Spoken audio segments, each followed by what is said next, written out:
A Hamtramck family handed over thousands of dollars to make home renovations for their son who is disabled. But halfway through the project, they say the contractor stopped showing up, leaving them with dangerous conditions. We are taking action for you. Amira David is on the case tonight, and she joins us live from Hamtramck with their story. Amira. That's right. I'm at that home right now. In fact, if you look just behind me, you can see the builder's permit on the window. That was issued back in October. At that point, the family was told all the renovations would be complete in just 1 month before the holidays.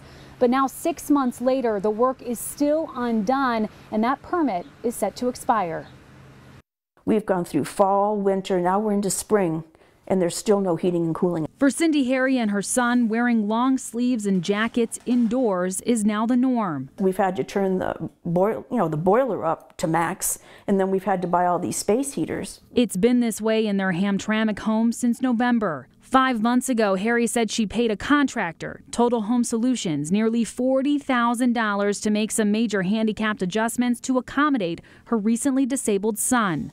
Just a year prior, he had been hit by a car and left with a traumatic brain injury. I was determined when he lived that I was going to make sure everything was going to be perfect for him. But soon after renovations began, she says workers just stopped showing up, leaving her family to live in a danger zone. I worry because there's exposed electric, and it was raining through here and the ceiling came in. A leaking ceiling, electrical wires out of socket, exposed nails, and much more. There's no walls, so like upstairs, I'm afraid he could fall. This is the staircase they say has been in place for months with absolutely no railing or protective barrier. Everything was half done. Meet David Shayanji, a former project manager at Total Home Solutions. He says he quit out of frustration with the company's handling of this renovation. Every time I brought up she needs heating in her home, I was told they don't care.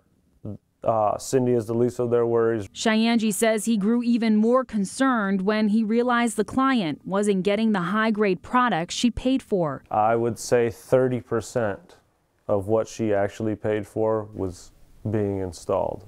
Just kind of a bait and switch technique. On top of that, he says personnel working on the job were not even licensed. Most of them were from Craigslist, and they're just random people. So our Taking Action team went looking for answers from the co-founders that run the operation. We received a complaint from a family. I'm not going to answer any questions, so.